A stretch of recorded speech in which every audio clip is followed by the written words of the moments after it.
Hello मेरे बच्चों, welcome to make it education. तो बहुत दिन बाद आप लोग से मुलाकात हो रही है। पिछले क्लास तो आप लोगों का प्लांट किंगडम का हुआ था, एंजियोस्पर्म।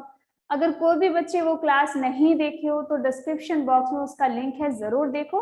आज का जो क्लास हम लोग स्टार्ट करने वाले हैं वो है एनिमल किंगडम। पहले तो हम लोग कुछ बेसिक चीजें पढ़ेंगे। बेसिक क्यों? क्योंकि ज्यादातर बच्चों को एनिमल किंगडम में कंफ्यूजन होती है, कितना बड़ा बड़ा टर्म है, ये है वो है। तो वो अगर क्लियर हो जाए बेटा तो क्लासिफिकेशन कुछ नहीं है। ठीक है, तो चलिए, इंतजार किस बात का है, उठा लो कॉपी और pen and let's make it happen.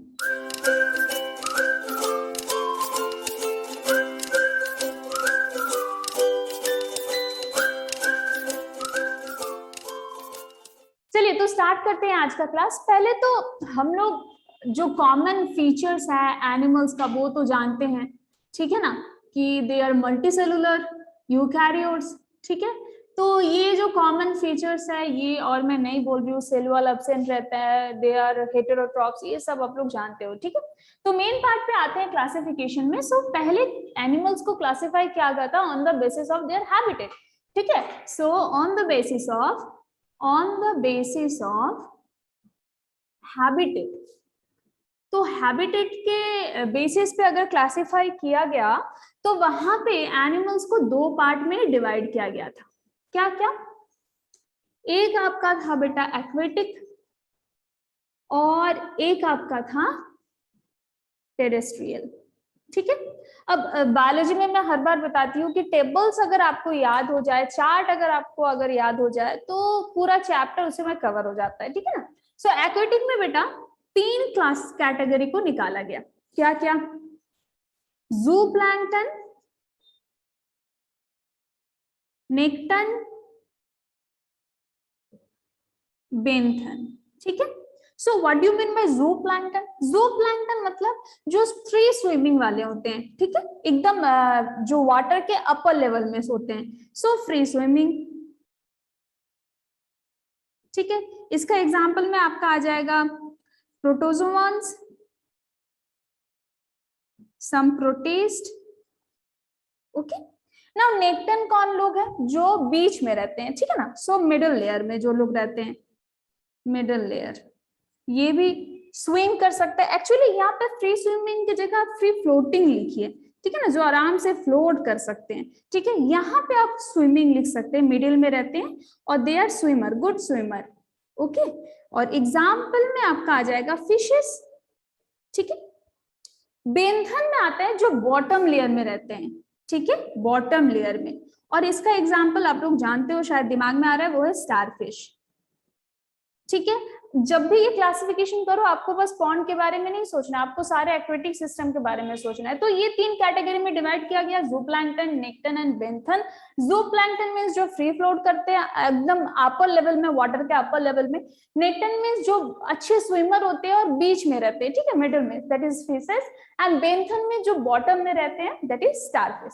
Now terrestrial को डिवाइड किया गया 4 कैटेगरीज में। ठीक है, इस तरह से मैं बनाती हूँ 4 कैटेगरीज में। क्या क्या? कर्सोरियल,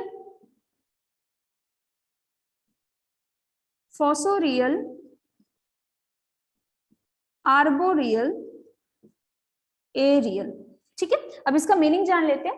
कार्सोरियल मतलब वो एनिमल्स है जो फास्ट रन करते हैं, फास्ट रनिंग एनिमल्स। ठीक है, बहुत तेज दौड़ते हैं। जैसे कि एग्जांपल आप लिख लो हॉर्स। ठीक है, और भी कुछ एग्जांपल आपके दिमाग में आ रहे हो तो जरूर लिख लीजिए।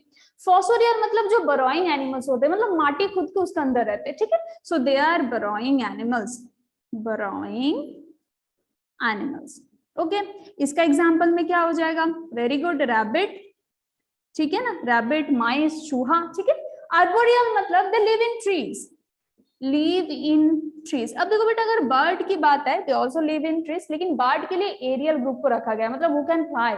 ठीक है, सो आर्बोरियल ग्रुप में हम लोग जनरली क्या लिखते हैं एग्जांपल में, वो है bats and insects. Okay, now aerial मतलब the animals who can fly. So example में क्या आ जाएगा? बर्ड्स। तो ये पहला क्लासिफिकेशन दिया गया था on the basis of their habitat, वो एक्वेटिक एंड टेरेस्ट्रियल। ठीक है, तो ये आई थिंक किसी को कुछ भी दिक्कत नहीं है। हम लोग नेक्स्ट पार्ट पे चलते हैं। नाउ उसके बाद जो क्लासिफिकेशन आया वो आया on the basis of level of organisation, मतलब बॉडी का क्या ऑर्गेनाइजेशन है, क्या सेल लेवल का है, क्या टिश्यू लेवल का है, क्या ऑर्गन सिस्टम लेवल का है, ठीक है। सो सेकेंड क्लासिफिकेशन क्या आया, on the basis of level of organisation, ठीक है। तो एनिमल्स को डिवाइड किया गया बेटा 4 कैटेगरीज में, ठीक है, 4 कैटेगरीज में। 4 कैटेगरी क्या क्या था, पहले तो था ए सेलुलर, पहले लिख लो फिर मैं बता दूंगी, acellular, then cellular, then tissue level,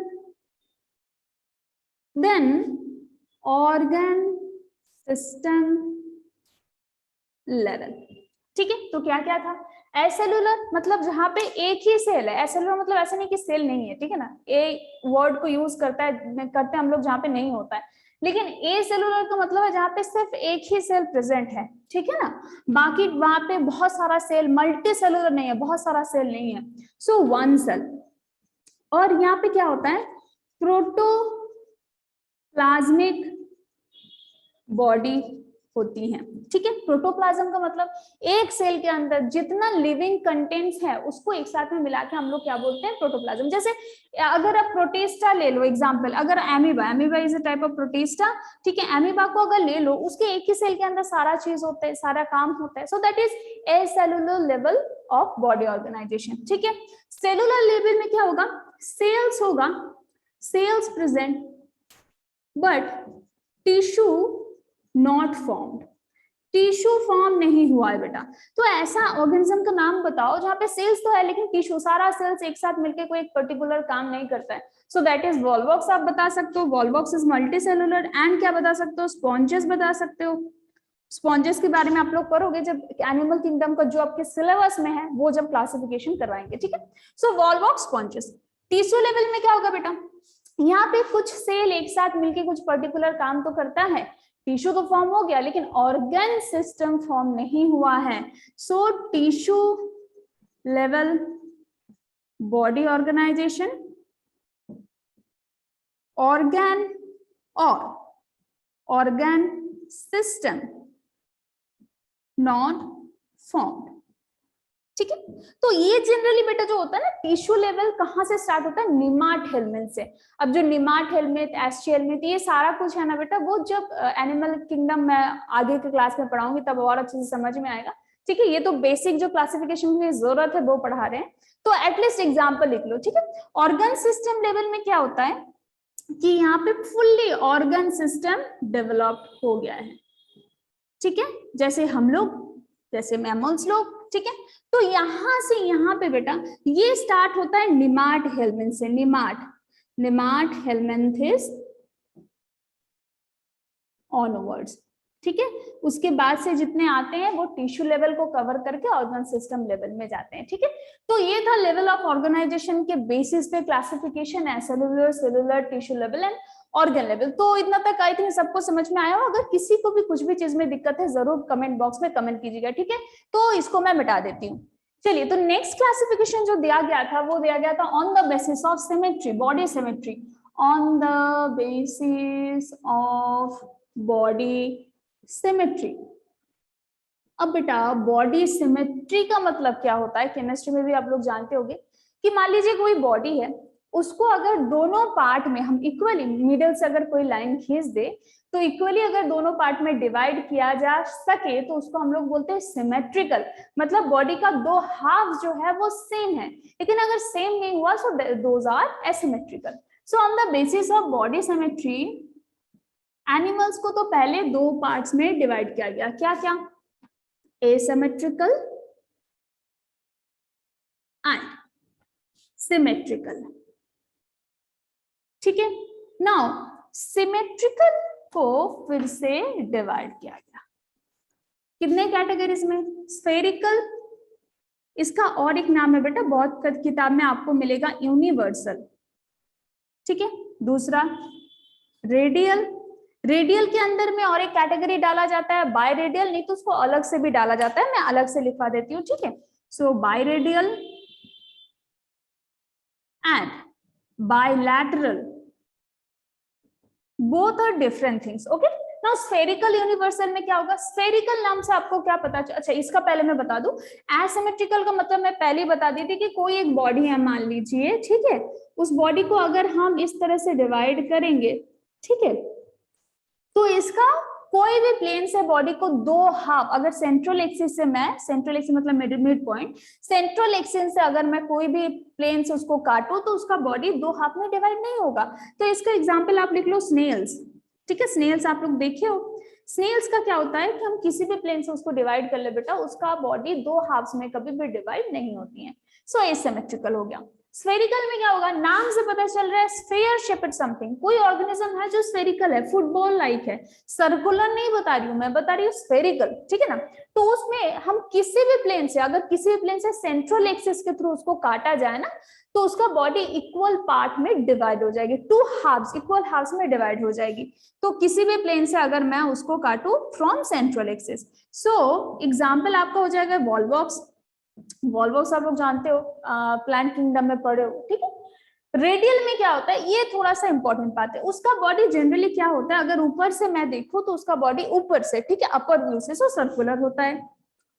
जैसे मान लीजिए सी एनिमल, ठीक है, कैसे होता है, इस तरह का होता है, या हाइड्रा, ऊपर से अगर मैं देखूं तो गोल जैसा दिखता है, ठीक है, और उसके सेंट्रल एक्सिस से, फ्रॉम सेंट्रल एक्सिस से अपेंडेजेस निकाला हुआ रहता है। This is most important point of radial symmetry, मतलब सेंट्रल एक्सिस से अपेंडेजेस अगर निकला हुआ है तभी वो रेडियल सिमेट्री हो सकता है। अब सिमेट्री में कैसे पता चलेगा कि अगर ये अपेंडेजेस निकाला हुआ है और अगर सेंट्रल एक्सिस से मैं किसी भी पॉइंट से उसको काटूं, किसी भी पॉइंट से अगर उसको काटूं तो वो इक्वल हाफ्स देता है, ठीक है। लेकिन इसका और इसका सेम है, बस इसका स्फीयर है, इसका स्फीयर नहीं है। दूसरी बात, सेंट्रल एक्सिस से इसका अपेंडेजेस निकाला होना चाहिए, ठीक है। तो ये हो गया एक रेडियल। एग्जांपल क्या होगा बेटा, आप लिख लो सी एनीमोन, ठीक है। अब बाय रेडियल क्या होगा, same, bye radial same, central axis से आपका अपेंडेजेस निकाला हुआ है, लेकिन इस बॉडी को किसी भी दो प्लेन से हम काट पाएंगे अगर सेंट्रल एक्सिस के थ्रू हम लोग चाकू चलाए तब, ठीक है। इसका था हर प्लेन से, इसका होगा किसी दो प्लेन से, ठीक है। इसका एग्जांपल क्या हो जाएगा, कोम्ब जेलीज, ठीक है। तो ये हो गया radial bye radial. I think सबको ये डिफरेंस समझ में आ गई हो, अगर किसी को नहीं आया हो प्लीज कमेंट बॉक्स में कमेंट कर दीजिएगा, मैं समझा दूंगी। चलिए तो अभी बायलेटरल सिमेट्री को देख लेते हैं। बायलेटरल में क्या होगा, किसी भी एक प्लेन से हम बॉडी को दो इक्वल हाफ में बांट सकते हैं, ठीक है। जैसे ह्यूमन का देख लीजिए, अगर ऐसे काटे तो ठीक है, ऐसे काटने से नहीं होगा। तितली का भी ऐसे काटे तो होगा। तो बॉडी, मान लीजिए एक बॉडी है तो उसको हम इस तरह से काट के दो इक्वल हाफ में डिवाइड कर सकते हैं, नहीं तो एक बॉडी है उसको इस तरह से काट सकते हैं। किसी भी एक प्लेन से काट के उसको दो इक्वल हाफ में हम लोग डिवाइड कर सकते हैं। इसका जो एग्जाम्पल होगा बेटा, वो आप बटरफ्लाई लिख सकते हो, आप ह्यूमन लिख सकते हो, ठीक है ना। तो ये हो गया on the basis of symmetry के बेसिस पे एनिमल्स को डिवाइड किया गया, एसिमेट्रिकल, सिमेट्रिकल। सिमेट्रिकल के अंदर आता है स्फेरिकल, मतलब पूरा एकदम फुटबॉल जैसा होगा। रेडियल में क्या आता है कि आपका सेंट्रल एक्सिस से अपेंडेजेस निकला होना चाहिए और वहां से किसी भी प्लेन से हम लोग काट सकते हैं। बायरेडियल सेम एज रेडियल, लेकिन वहां पे क्या होगा कि किसी दो प्लेन से हम उसको काट सकते हैं। बायलैटरल मतलब किसी भी एक प्लेन से अगर हम लोग उसको काटेंगे तो वो इक्वल हाफ्स क्रिएट करेगा, ठीक है। सो ये हो गया नेक्स्ट क्लासिफिकेशन। इसके बाद हम देख लेते हैं, इसको मैं मिटा देती हूँ। इसके बाद जो चीज है बेटा वो है classification on the basis of germ layer, शायद आई थिंक नंबर 4 होगा। सो on the basis of germ layer. Germ layer मतलब आप लोगों को पता है कि जर्म लेयर जनरली हम लोग 3 जर्म लेयर के बारे में जानते हैं। वो क्या क्या है, एक्टो, मीसो, एंडो। मीन्स हम लोग क्या बोलते हैं, ectoderm, mesoderm, endoderm, okay. Now germ layer के बेसिस पे अगर एनिमल्स को डिवाइड किया जाए तो एनिमल्स आर 2 टाइप। क्या क्या टाइप आ जाता है, देखिए, ट्रिप्लोब्लास्टिक, डिप्लोब्लास्टिक, ठीक है। तो ट्रिप्लोब्लास्टिक में क्या होता है बेटा, ट्राई, यहाँ पे ट्राई जो वर्ड है मींस 3, सो यहाँ पे 3 जर्म लेयर प्रेजेंट है, ठीक है। 3 जर्म लेयर मतलब एक्टो, एंडो, मीसो, ठीक है, एक तो एकदम बाहर का होता है, एंडो एकदम अंदर का, मीसो मिडिल का। डिप्लोब्लास्ट मतलब यहाँ पे 2 layer, di means two germ layer present है। अब 2 जर्म लेयर जहां पे प्रेजेंट होता है बेटा, वहां पे मेसोडर्म एब्सेंट रहता है। तो यहाँ पे क्या क्या रहेगा, एक्टो एंड एंडो। ठीक है, इसका एग्जांपल हम लोग हमेशा देखते हैं हायर एनिमल्स का, ठीक है, हायर एनिमल्स का। और यहाँ पे आप लोग लिख सकते हो पॉरीफेरा, ठीक है, generally lower animals, Porifera. So this is the next classification on the basis of germ layer. ये तो बहुत क्लास 9 से शायद आप लोग पढ़ो, तो कोई दिक्कत आई थिंक नहीं होगी। चलिए नेक्स्ट पार्ट में चलते हैं। चलिए, तो नेक्स्ट क्लासिफिकेशन जो दिया गया था वो दिया गया था on the basis of coelom, body cavity, ठीक है, on the basis of coelom.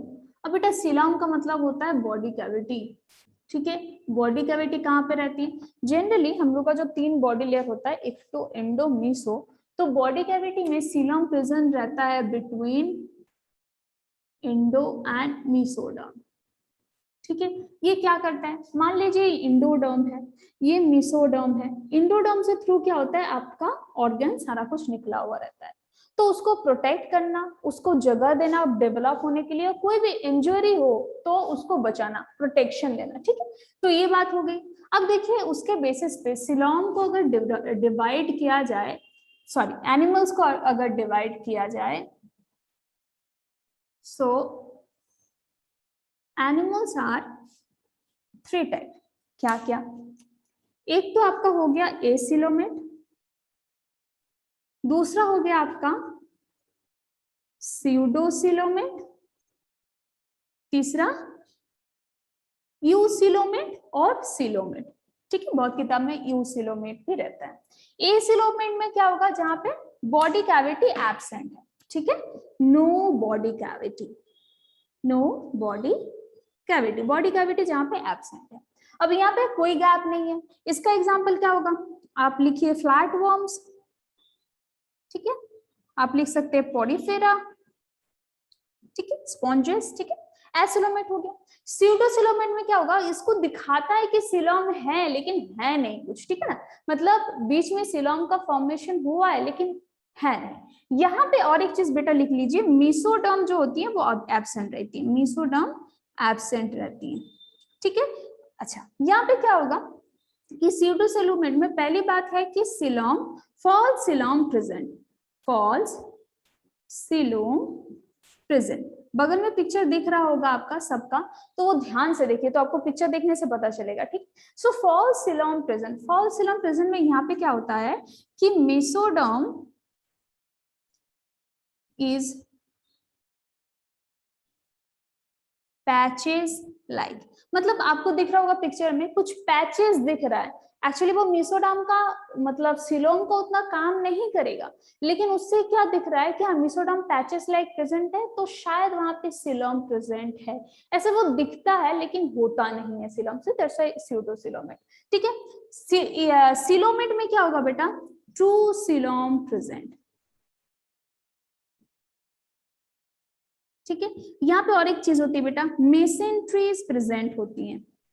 मेसेंट्रीज क्या होती हैं, ठीक है, मेसेंट्रीज का भी एक पिक्चर देख लो। मेसेंट्रीज क्या होती है कि वो एक ऐसा मेम्ब्रेन होती है जो एब्डोमिनल को, एब्डोमिनल ऑर्गन को, जो हम लोग का पोस्टीरियर एब्डोमिनल वॉल है उसके साथ अच्छे से, इंटेस्टाइन को पोस्टीरियर एब्डोमिनल वॉल के साथ अच्छे से वो अपना पोजीशन मेंटेन करने के लिए हेल्प करता है, ठीक है।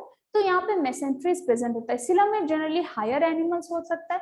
एस्चियल में, स्यूडोसिलोमेट में आप एग्जांपल लिख लीजिए, एस्ची हेलमिंथिस, ठीक है। अब देखिए बेटा, सिलोमेट का फिर से 2 डिवीजन होती है, यहाँ पर तो जगह नहीं होगा तो मैं इसको थोड़ा सा मिटा देती हूँ, ठीक है। चलिए, तो सिलोमेट एनिमल्स को डिवाइड किया जाता है 2 कैटेगरीज में। एक होता है स्काइजोसिलोमेट, बहुत लोग इसे सीजोसिलोमेट भी बोलते हैं, ठीक है। और दूसरा है बेटा एंटेरोसिलोमेट। अब दोनों में डिफरेंस क्या है, अगर coelom formed by the splitting of mesodermal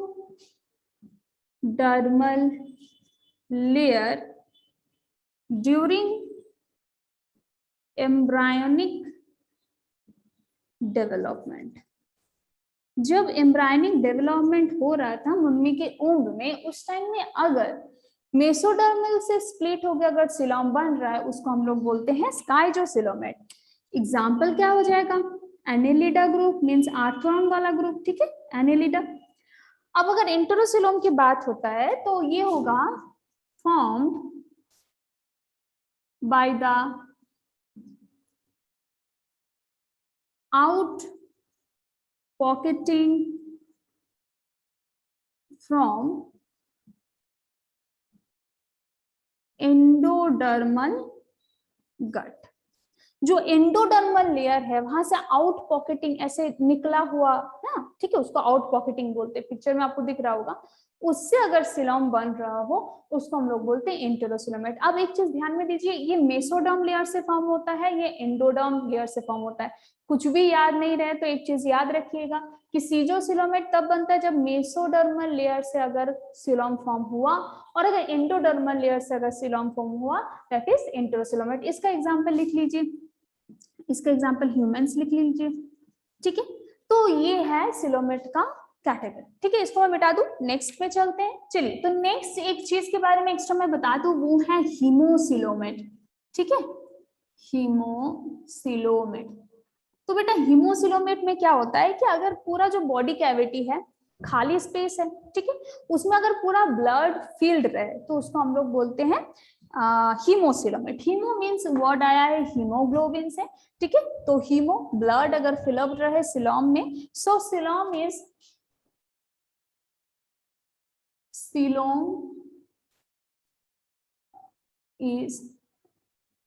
fill up by blood, ओके। एग्जाम्पल क्या होगा? कॉकरोचेस। जब हम लोग पढ़ेंगे structural organisation in animal means animals के एनाटॉमी पढ़ेंगे, वहां पे कॉकरोच, फ्रॉग और आर्थ्रोन का एक सेगमेंट है, तो वहां पे आपको अच्छे से पता चलेगा। तो ये हो गया हीमोसिलोमेट। अच्छा, तो सिलोम खत्म हुआ। इसके बाद एक आता है कि classification on the basis of body segmentation, ठीक है। सो क्लासिफिकेशन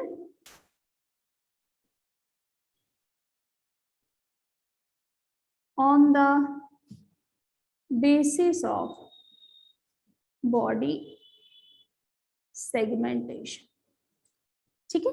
मेटामेरिज्म भी बहुत लोग इसे बोलते हैं। इसका मतलब है कि अगर बॉडी में रिपीटेटिव पार्ट्स है, जैसे आर्थ्रोन का आप देखते हो ना, इस टाइप का है, ठीक है ना, ring like structure, so this structure is known as body segmentation और मेटामेरिज्म। तो on the basis of segmentation आपका एनिमल्स को डिवाइड किया गया दो कैटेगरी में। एक कैटेगरी जिनके पास इंटरनल सेगमेंट हो, जिसके पास एक्सटर्नल सेगमेंट हो। इसमें आपको थोड़ा सा कुछ एक्सेप्शन में मिलेगा। जैसे इंटरनल सेगमेंट बेटा, मान लीजिए बॉडी के अंदर जो सेगमेंट बाहर से दिखते नहीं है, ठीक है, वो अगर बॉडी के अंदर इंटरनल सेगमेंट, तो इसको हम लोग जनरली क्या बोलते हैं? मेटामेरिज्म। मेटामेरिज्म, ठीक है, उस सेगमेंट को क्या बोलते हैं? मेटामेरिज्म। अब मेटामेरिज्म किस में रहता है? एक तो गट में रहते हैं, ये जो हमारे गट है जहाँ पे पेरिस्टाल्सिस मूवमेंट होती है, सो गट में प्रेजेंट होती है, ठीक है। आप गट ऑफ ह्यूमंस और मैमल्स लिख सकते हैं, ठीक है, हो गया। एक्सटर्नल सेगमेंट में क्या होता है, उसको हम लोग क्या बोलते हैं? उसको हम लोग बोलते हैं बेटा सीटा, जो किसमें प्रेजेंट होती है? एनिलिडा में, या आप एनिलिडा लिख सकते हो आपका, जैसे आर्थ्रोन, ठीक है ना, और आप लिख सकते हो आर्थ्रोपोडा। लेकिन एक एक्सेप्शन यहाँ पे है, एनिलिडा ऐसा एक कैटेगरी है बेटा जहाँ पे इंटरनल प्लस एक्सटर्नल सेगमेंट दोनों देखा जाता है, मतलब उसके बॉडी में सीटा भी प्रेजेंट होता है, मेटामार्स भी प्रेजेंट होता है। So this is the classification on the basis of body metamerism, ठीक है। चलिए, तो इसको मैं मिटा देती हूँ। उसके बाद जो क्लासिफिकेशन दिया गया वो है classification on the basis of body plan. Okay, body कैसा है, तो एनिमल्स को डिवाइड किया गया 3 कैटेगरी में। क्या क्या? सेल एग्रीगेट बॉडी प्लान, दूसरा है blind sac body plan, and तीसरा है tube within a tube body plan.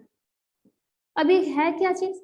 Cell aggregate body plan same as cellular level body plan. ठीक है, जैसे सेल एग्रीगेट में आप एग्जांपल क्या लिख सकते हो? पॉडीफेरा, जहां पे सेल तो है लेकिन वो टिश्यू लेवल पे नहीं गया है। लेकिन ब्लाइंड सैक बॉडी प्लान बेटा टिश्यू लेवल ऑर्गेनाइजेशन होती है, यहाँ पे टिश्यू लेवल के बॉडी ऑर्गेनाइजेशन है। दूसरा चीज क्या है, इन लोगों का जो बॉडी का जो ओपनिंग रहता है, एक माउथ एक एनस, ठीक है।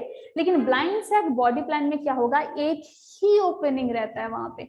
जैसे वहां पे क्या लिखेंगे, 1 opening for ingestion and egestion, खाने के लिए और निकालने के लिए एक ही ओपनिंग रहता है। ठीक है, सो उसको हम लोग बोलते हैं ब्लाइंड सैक बॉडी प्लान।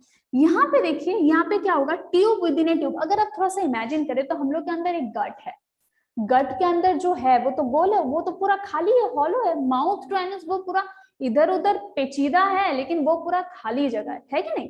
तो उसके ऊपर कवर किया हुआ फिर से हम लोग का सिलॉम है, सो ट्यूब विदिन ए ट्यूब हो रहा है। ठीक है, तो यह जनरली क्या होता है कि ऑर्गन सिस्टम लेवल का होता है। जो animals organ system level body organization show करते हैं जनरली उस एनिमल्स का होता है। और यहाँ पे क्या होता है, सबसे इंपॉर्टेंट बात है, 2 ओपनिंग बॉडी ओपनिंग रहती है, 1 for ingestion and 1 for another one for ejection। ठीक है ना, तो एक से खाना एक से निकालना, ये भाई अपना मतलब बातों में पूरा टिका हुआ रहता है। Tube within a tube generally higher animals का होता है।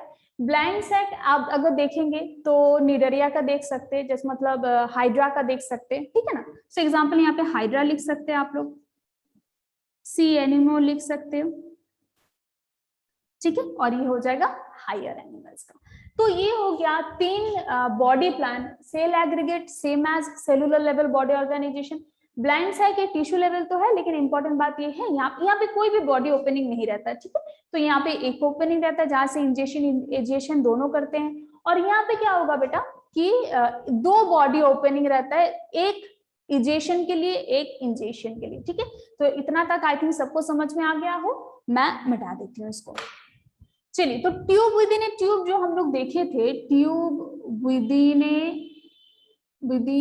ए ट्यूब बॉडी प्लान, इसको फिर से 2 कैटेगरीज में डिवाइड किया गया। क्या क्या? एक तो आपका है प्रोटोस्टोम, दूसरा है ड्यूटेरोस्टोम। ठीक है, प्रोटोस्टोम में क्या होता है कि अगर ब्लास्टोपोर जब क्रिएट होता है, ब्लास्टोपोर अभी शायद हम लोग उतना से अच्छे से नहीं समझेंगे, जब सेक्सुअल रिप्रोडक्शन ह्यूमन रिप्रोडक्शन पढ़ेंगे तब समझ में आएगा। ब्लास्टोपोर में क्या होता है बेटा कि अगर आप मतलब जब बॉडी डेवलप हो रहा है फ्रॉम ब्लास्टोसिस्ट, ब्लास्टोसिस्ट के बाद मान लीजिए सेल है, जाइगोट फॉर्म हुआ, वो डिवाइड होता है 8 सेल 16 सेल 32 सेल जब हो जाता है उसको बोलते हैं ब्लास्टोसिस्ट। उसके बाद बनता है ब्लास्टोपोर, और ब्लास्टोपोर के बाद बनता है माउथ एंड एनस। अगर ब्लास्टोस्पोर से फर्स्ट फॉर्म हो रहा है क्या, mouth, then they are known as protostome. Tube within a tube ही है, लेकिन उन लोगों को प्रोटोस्टोम बोला जाता है। अब एग्जाम्पल क्या होगा, एनिलिडा। ठीक है, और अगर फर्स्ट फॉर्म पहला कौन सा चीज फॉर्म हो रहा है, एनस, तो इसका एग्जाम्पल क्या होगा बेटा, ह्यूमन्स, उसको बोलते हैं ड्यूटेरोस्टोम। ठीक है, तो आगे पहले अगर माउथ फॉर्म हो रहा है so that is known as protostome, और अगर पहले एनस फॉर्म हो रहा है that is known as deuterostome. ठीक है, तो ये वाला बात आई थिंक सबको समझ में आ गया। ठीक है, मिटा देती हूँ इसको। चलिए, तो इसके बाद आते हैं सेफलाइजेशन में। एक टर्म आपको मिलेगा सेफलाइजेशन।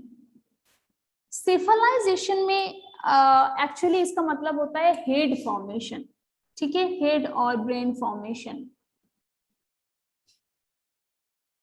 पर्टिकुलरली एग्जैक्टली स्पेसिफिक वे में जहाँ पे हेड पता चलता है कि दिस इज हेड, ठीक है, तो उसको बोला जाता है कि यहाँ पे सेफलाइजेशन फॉर्म हो गया है।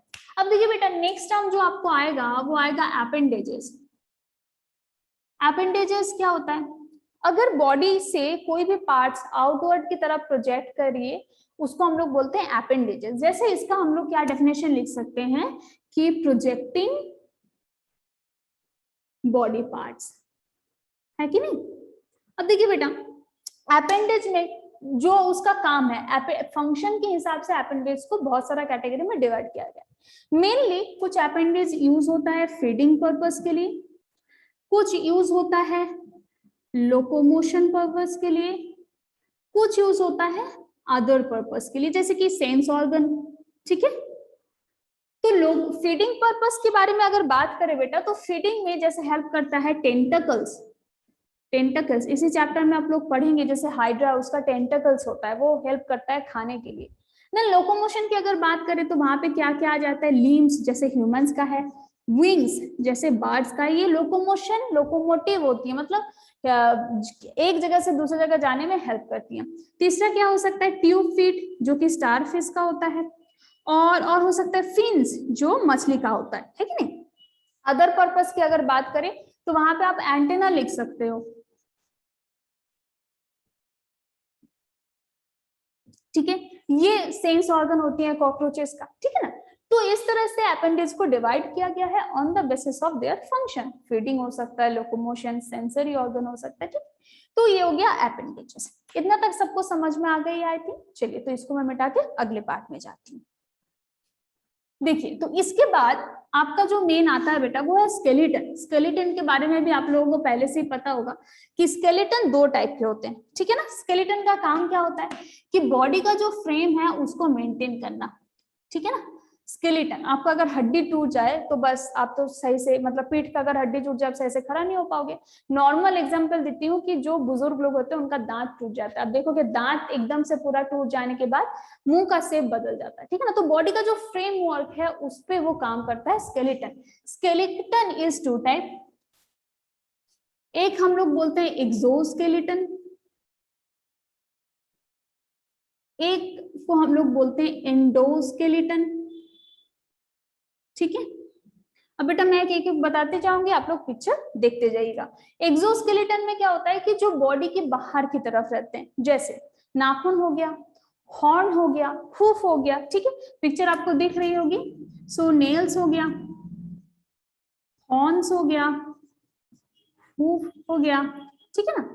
एंडोस्केलेटन में क्या होता है बेटा, एंडोस्केलेटन फिर से दो टाइप का होता है, एक टफ एक सॉफ्ट, ठीक है। तो एंडोस्केलेटन इज टू टाइप, अगर वो हार्ड है then that is known as bone, अगर वो सॉफ्ट है then that is known as cartilage, ठीक है। जो स्ट्रॉन्ग बोन है जैसे कि यहाँ का हाथ का, पैर का, फीमर, टिबिया, ठीक है ना। लेकिन कान का जो पिन्ना का जो ये है ये बहुत सॉफ्ट है, आप देख सकते हो, नाक वाला सामने वाला ये बहुत सॉफ्ट है, सो दैट इज कार्टिलेज, ठीक है। तो बोन कहाँ पे रहता है, कार्टिलेज कहाँ पे रहता है, पिन्ना ऑफ ईयर लिख लो, पिन्ना ऑफ ईयर, और ईयर पिन्ना, यहाँ पे फीमर लिख सकते हो, फीमर, ठीक है, फीमर जो बोन है। तो ये हो गया बेटा स्केलेटन का कैटेगरी। तो इतना तक मैं मिटा देती हूँ, ठीक है। चलिए नेक्स्ट देखिए, एनिमल्स को डिवाइड किया गया on the basis of body temperature, ठीक है। तो बॉडी टेम्परेचर के हिसाब से एनिमल्स को जो डिवाइड किया गया, ये भी शायद आप लोग जानते हो, एक है होमियोथर्म और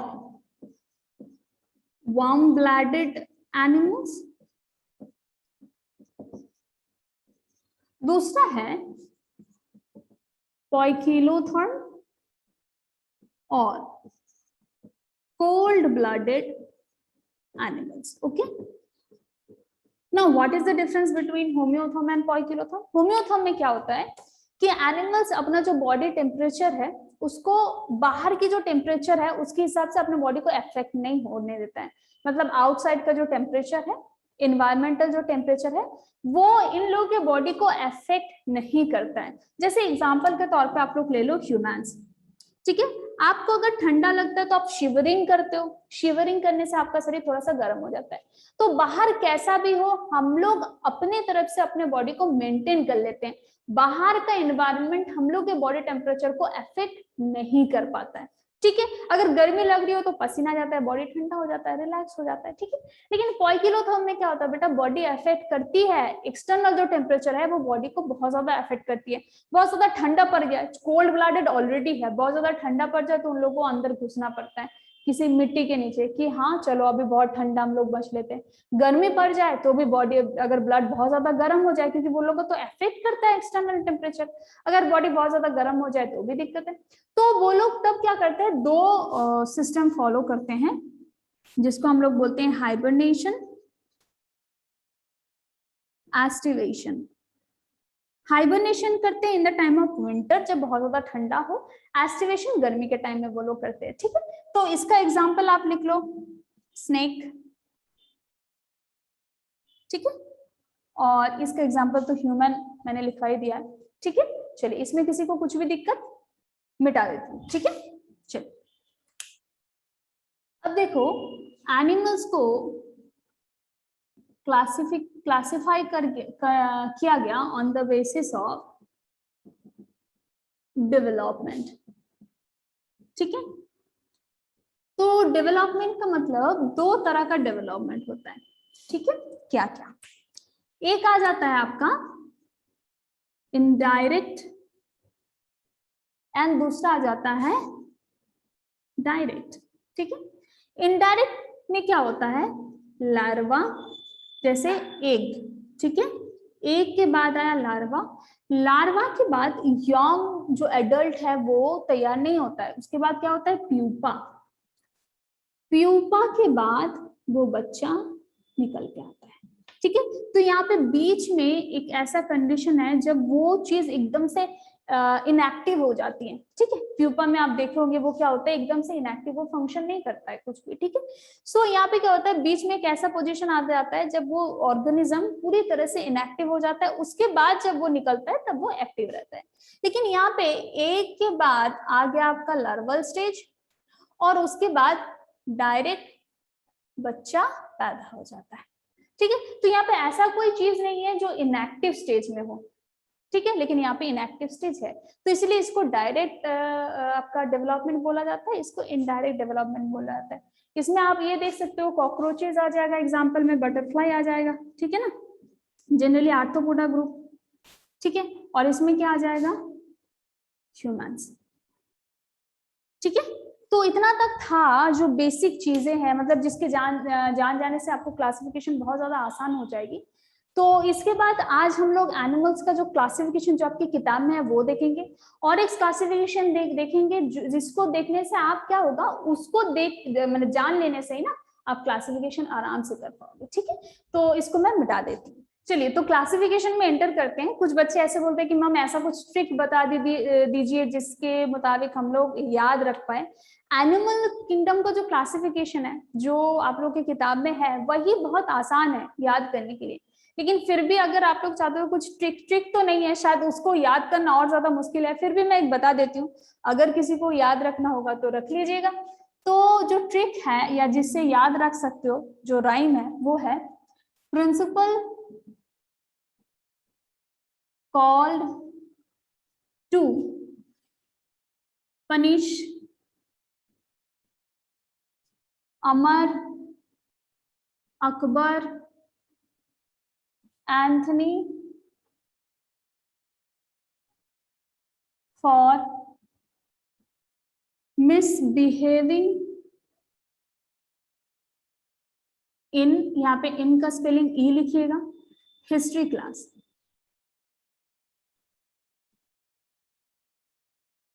ठीक है। तो ये पहला जो लेटर है उसको याद रखिएगा, उसके बेसिस से आपको पता चलेगा ये एफ का नहीं, ठीक है। देखिए पहली बात है कि एनिमल्स को हम लोग दो पार्ट में डिवाइड करते हैं। क्या क्या? एक तो आपका हो गया नॉन कॉर्डाटा, इसके बारे में भी डिटेल में नेक्स्ट क्लास में मैं बताऊंगी। नेक्स्ट है कॉर्डाटा, जिसमें नोटोकॉर्ड प्रेजेंट ना हो, जिसमें नोटोकॉर्ड प्रेजेंट हो। नोटोकॉर्ड जैसे ह्यूमंस में क्या होता है, नोटोकॉर्ड वर्टिब्रल कॉलम क्या होता है, नोटोकॉर्ड को रिप्लेस कर देता है, ठीक है। सो नोटोकॉर्ड जिसमें प्रेजेंट हो दैट इज कॉर्डाटा, जिसमें नोटोकॉर्ड प्रेजेंट ना हो दैट इज नॉन कॉर्डाटा। अब नॉन कॉर्डाटा के अंदर जो जितने सारे ग्रुप्स आते हैं वो क्या है, पी है तो यहाँ पे आ गया पॉलीफेरा, फिर सी है तो आ गया नीडारिया, फिर टी है तो आ गया आपका टीनोफोरा। टीनोफोरा का स्पेलिंग थोड़ा सा देख लीजिएगा, नीडारिया का भी स्पेलिंग देख लीजिए। फिर है पी प्लाटी हेलमेंथिस, फिर है एस्ची हेलमेंथिस, ठीक है। फिर आपका आ जाता है प्लाटी हेलमेंथिस, एस्ची हेलमेंथिस, फिर एनिलिडा, आर्थ्रोपोडा, मोलस्का, इकाइनोडर्माटा, और मैं यहाँ पे लिख देती हूँ, इसके बाद आपका आ जाता है हेमिकॉर्डाटा, और हेमिकॉर्डाटा के बाद आपका आ जाएगा कॉर्डाटा, ठीक है। तो इतना सारा यहाँ पे कैटेगरी है।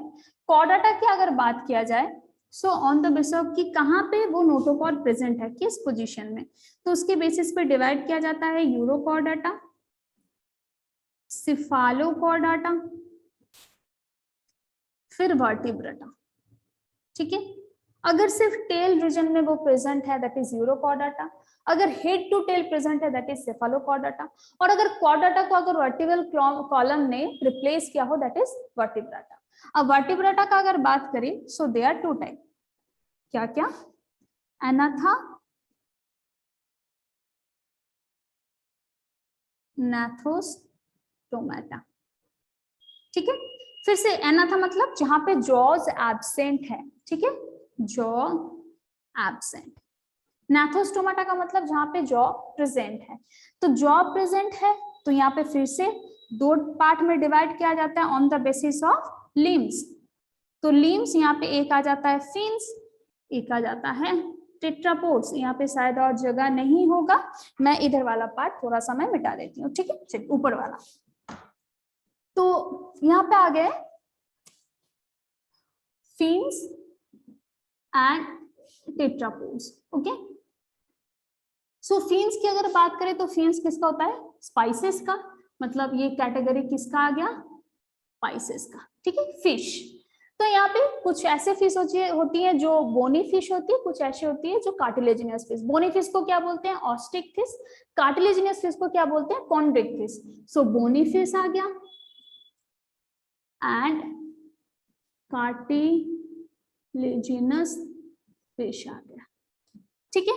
टेट्रापोड्स को अगर देखा जाए तो टेट्रापोड्स को डिवाइड किया जाता है चार कैटेगरी में, क्या क्या, एम्फीबिया मींस मेढक वाला, फिर आपका आ गया रेप्टिलिया, क्रोकोडाइल सांप, एव्स बर्ड्स वाला, एंड मैमल्स, ठीक है। अब एव्स का टेट्रा मींस फोर पता है ना, दो विंग्स एंड दो लेग होता है, सो 4 लिम्स होता है। सो ये है जनरल क्लासिफिकेशन। इसको आप कैसे याद कर पाओगे, देखो एक सिंपल सा बात मैं बता देती हूँ शॉर्ट में। पॉडीफेरा मींस बॉडी में पोर प्रेजेंट होगा, नाम नहीं होगा।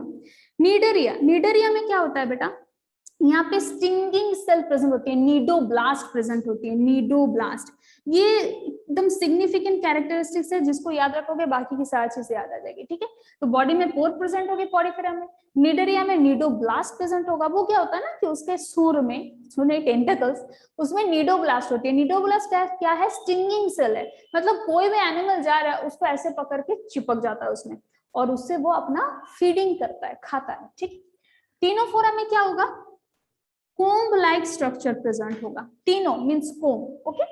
platyhelminthes means plate like, flat होगा, ठीक है। एस्ट्रोहेलमिन्थिस ये जनरली वर्म कैटेगरी को बोला जाता है, जितने सारे वर्म होते हैं, ठीक है, ये भी वर्म आता है, ये भी प्लैटीहेलमिन्थिस भी वर्म में आता है, लेकिन इसका हमेशा स्ट्रक्चर क्या होगा, फ्लैट होगा। एनिलिडा में बॉडी में रिंग प्रेजेंट होगा, मेटामर्स प्रेजेंट होगा, सीटा और मेटामर्स। आर्थ्रोपोडा में क्या होगा, ज्वाइंटेड एपेंडिक्स। अगर आप कॉकरोच का या मच्छर का पैर देखो ना, लगेगा कि वो ज्वाइंट किया हुआ, तो ज्वाइंटेड एपेंडेजेस होगा आर्थ्रोपोडा में। मोलस्का का क्या होगा, एक अपर कवरिंग रहेगा, सेल रहेगा पूरा हार्ड कवर। हर मोलस्का में नहीं रहता है, बायोलॉजी में हर चीज में आपको एक्सेप्शन मिलेगा, जैसे यहाँ पे आपका हो गया ऑक्टोपस, ऑक्टोपस में कोई भी अपर कवरिंग नहीं रहेगा। इकाइनोडर्माटा में क्या रहता है, थोड़ा सा वो उसको क्या बोलते हैं, कांटे जैसा आपका स्ट्रक्चर रहता है, हुक लाइक स्ट्रक्चर, हुक नहीं, कांटे जैसा स्ट्रक्चर रहता है बॉडी के ऊपर में। अगर आप स्टारफिश को अच्छे से देखो तो उसके बॉडी के ऊपर में थोड़ा सा कांटे जैसा स्ट्रक्चर रहता है। और हेमिकॉर्डाटा ये क्या है, this is the connecting link between echinodermata and chordata, क्योंकि यहाँ पे थोड़ा सा कॉर्डाटा का इवोल्यूशन होके वो थोड़ा सा कॉर्डाटा आ गया था हेमिकॉर्डाटा के बॉडी में, लेकिन पूरा अच्छी तरीके से नहीं था, इसलिए इसको नॉन कॉर्डाटा के कैटेगरी में रखा जाता है और बोला जाता है कि hemichordata is the connecting link between echinodermata and chordata. ठीक है, ये छोटी छोटी चीजें इसको याद करके रखिए बेटा। नेक्स्ट डे, आज तो जितना पढ़े, अगर कुछ भी दिक्कतें हो आप जरूर कमेंट करके बताइए। नेक्स्ट डे हम लोग इसका और एक क्लासिफिकेशन देखेंगे, जिससे एकदम पहले से प्रोटोजोआ मेटाजोआ थे आपका क्लासिफिकेशन स्टार्ट होगा, ठीक है ना, वो एक क्लासिफिकेशन देखेंगे। और सारे जितने सारे क्लासेस हैं उसका हम लोग क्या करेंगे, उसका हम लोग जो सिग्निफिकेंट सैलिएंट फीचर्स है ना बेटा, उस पर ध्यान देंगे, क्योंकि कॉमन फीचर सबको पता होता है, वो सैलिएंट फीचर्स अगर याद आ गया तो आपका चैप्टर अच्छे से याद हो जाएगा। ठीक है, तो आज हम जितना क्लासिफिकेशन पढ़े उसमें सिलोम था, बॉडी मेटामेरिज्म था, उसमें अपेंडेजेस था, ठीक है, लोकोमोटिव ऑर्गन था, सारा कुछ था। अगर किसी को कुछ भी दिक्कत है कमेंट बॉक्स में जरूर कमेंट कीजिए। अगर आपको क्लास अच्छा लगा हो तो जरूर दोस्तों में शेयर कीजिए और सब्सक्राइब करना मत भूलिएगा। तो पढ़ते रहिए and let's make it happen.